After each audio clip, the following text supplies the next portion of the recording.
Hello दोस्तों, आज मैं आपको बताने वाला हूँ ये एंजियोप्लास्टी प्रोसीजर कैसे किया जाता है।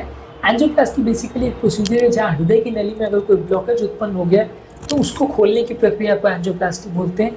ये करने के लिए पेशेंट को हॉस्पिटलाइज करना पड़ता है। पेशेंट को कुछ घंटों तक या 1-2 दिन तक हॉस्पिटल में एडमिशन करने की आवश्यकता होती है, जिसमें कि पेशेंट को हॉस्पिटलाइज किया जाता है। ज़्यादातर ये एंजियोप्लास्टी हाथ की नली जिसे रेडियल आर्टरी बोलते हैं या पाँव की नली जिसे फिमोरल आर्टरी बोलते हैं, इससे किया जाता है।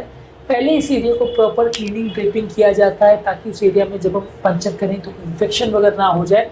उस एरिया में बाल जो है उसको हटा दिया जाता है। जब वो एरिया प्रॉपरली प्रिपेयर्ड हो जाता है तो पेशेंट को हॉस्पिटल के ड्रेस में शिफ्ट कर दिया जाता है और उसके बाद फिर पेशेंट को कैथ लैब में लिया जाता है, जिसको कार्डियक कैथेटराइजेशन लेबोरेटरी बोलते हैं, जहाँ पे एक बड़ी फ्लोरोस्कोपी की मशीन होती है जो रेडिएशन की बीम पास करती है और जिसके बेसिस पे हम मशीन पर रिकॉर्डिंग कर सकते हैं पेशेंट की नली में कोई ब्लॉकेज है या नहीं।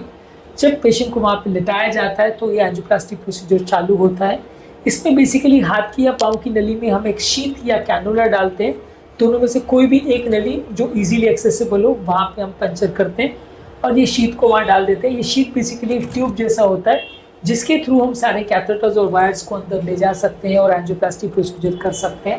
जब ये शीट प्रॉपर्ली पोजीशन हो जाती है तो खून पतला करने के लिए हेपारिन करके दवा और नली में क्लॉट ना बने या नली में सडन स्पाज्म नहीं हो इसके लिए डिल्टाइजम करके इंजेक्शन दिया जाता है। ये होने के बाद हम वहाँ से हम जो शीट के थ्रू एक वायर पास करते हैं जिसके थ्रू एक एंजियोप्लास्टी का कैथेटर अंडर क्रॉस करते हैं। आइडियली ज़्यादातर केस में पहले एक एंजियोग्राफी करके देखा जाता है कि ब्लॉकेज की पोजीशन कैसी है, उसके बाद एंजियोप्लास्टी चालू की जाती है। यदि एंजियोग्राफी पहले से हो गया है तो फिर एंजियोप्लास्टी डायरेक्ट हम चालू कर सकते हैं।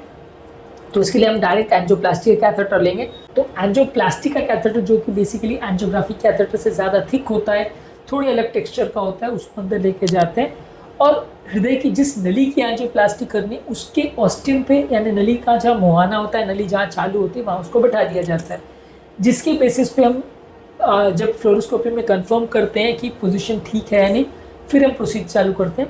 फ्लोरोस्कोपी बेसिकली एक एक्सरे की मशीन होती है जो कैथ लैब की मशीन होती है, जो कि एक रेडिएशन बीम का पास करती है पेशेंट की बॉडी के थ्रू और इसके थ्रू जब नली में अगर कॉन्ट्रास्ट जाता है तो वो नली हमें मशीन के दूसरी तरफ दिखाई देती है, जिसका एक डिजिटल इमेज हमें डायरेक्ट मॉनिटर पर लाइव दिखता है, जिसके बेसिस पे हम एंजियोग्राफी या एंजियोप्लास्टिक प्रोसीजर को प्लान करते हैं।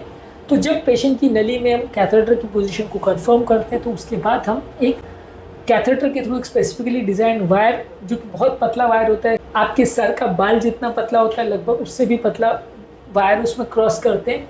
जब वो वायर उस ब्लॉकेज के दूसरी तरफ पर पहुंच जाता है तो उस वायर के ऊपर एक बलून कैथेटर को वहाँ लेके जाते हैं, जो कि बेसिकली एक पिचका हुआ बलून रहता है जिसका एक एंड एक इन्फ्लेटर डिवाइस से कनेक्टेड रहता है। वो बलून को हम उस वायर के ऊपर अंदर लेके जाते हैं और जब उस ब्लॉकेज की पोजीशन पर वो बलून पहुंच जाता है तो उसको फ्लोरोस्कोपी में हम कंफर्म करते हैं कॉन्ट्रास्ट डाल के कि बलून का पोजीशन सही है कि नहीं।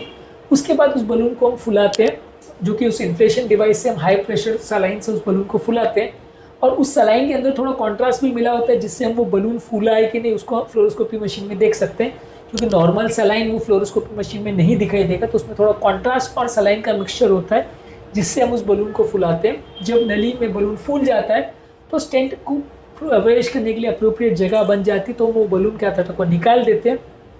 इसके बाद उसी वायर के ऊपर एक स्टेंट का बलून हम क्रॉस करते हैं। ये भी बेसिकली एक बलून ही होता है, इसके ऊपर एक मेटल की स्टेंट चिपकी हुई होती है ताकि हम जब वो बलून को लेके जाएं तो हम बलून को फुलाएंगे तो स्टेंट अंदर बैठ जाएगी, हम बलून को निकाल देंगे।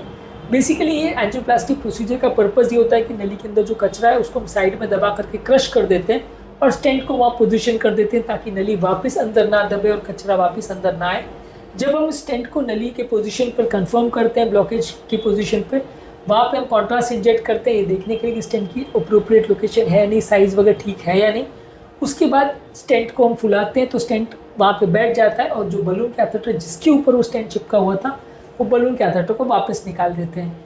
जब स्टेंट की पोजीशन अप्रोप्रिएटली कंफर्म हो जाती है और 2-3 शूट्स अलग अलग एंगल में लेने के बाद हम कंफर्म कर लेते हैं कि कोई नया प्रॉब्लम नहीं है, कोई नया क्लॉटिंग नहीं है या स्टेंट रिलेटेड कोई कॉम्प्लिकेशन नहीं हुआ है, स्टेंट अपनी जगह पे ठीक तरह से बैठ गया है, तो उसके बाद हम उस वायर को निकाल सकते हैं। काफ़ी केस में एक पोस्ट डायलेशन भी किया जाता है कि स्टेंट जो है बराबर नली से एक्सपैंड कर जाए, चिपक जाए, इसके लिए दूसरा हाई प्रेशर बलून लेके हम उसको वहाँ पे एक्सपैंड करते हैं ताकि स्टेंट कहीं पे अगर कम ज़्यादा एक्सपेंशन हुआ हो तो उसको हम प्रॉपर फुला के वहाँ बिठा सकें, ताकि नली में स्टेंट की पोजीशन परफेक्टली मैनेज हो जाए और स्टेंट में रीब्लॉकेज के चांसेस कम हो जाए।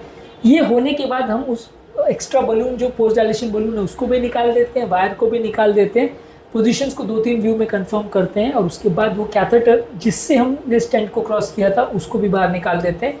ये सब कंप्लीट होने के बाद हम जो शीट जिसके थ्रू से वो कैथेटर क्रॉस किया था उसको निकाल देते हैं। कई बार शीट को तुरंत निकाल दिया जाता है, कई बार कुछ घंटे के बाद निकाला जाता है, और ये शीट को निकालने के बाद वहाँ पे एक टाइट प्लास्टर बांध दिया जाता है ताकि ब्लीडिंग नहीं हो। ये होने के बाद हम पेशेंट को आईसीयू में शिफ्ट कर देते हैं ताकि स्टेंट रिलेटेड अगर कोई कॉम्प्लिकेशन या प्रॉब्लम होने वाली हो, ज़्यादातर ये जो भी प्रॉब्लम होती है पहले 24 घंटे में ही होती है, तो उसको मॉनिटरिंग करते हैं। जब पेशेंट स्टेबल हो जाता है, कोई इश्यूज़ नहीं है, सारे पैरामीटर्स नेक्स्ट मॉर्निंग अगर उसके ठीक है, कोई ईसीजी चेंजेस नहीं है, कोई पेन नहीं है, कोई इश्यूज़ नहीं है, किडनी का प्रॉब्लम नहीं है, कोई फीवर इन्फेक्शन नहीं है, तो उसके बाद हम पेशेंट को हॉस्पिटल से डिस्चार्ज कर सकते हैं। तो बेसिकली ये है एंजियोप्लास्टी का प्रोसीजर के स्टेप्स। आज हमने बात करी एंजियोप्लास्टी के प्रोसीजर के स्टेप्स क्या होते हैं। एंजियोग्राफी के प्रोसीजर के स्टेप्स को हमने एक अलग वीडियो में कवर किया है, आप उसे भी ज़रूर चेकआउट करें। उम्मीद करूँगा कि आज के टॉपिक में कुछ नई बातें जानने को मिली होगी। जो लोग हमारे चैनल पर नए हैं उन्हें रिक्वेस्ट करूँगा कि चैनल को सब्सक्राइब करें, वीडियोज़ को लाइक करें, शेयर करें, फॉलो करें, कमेंट करें।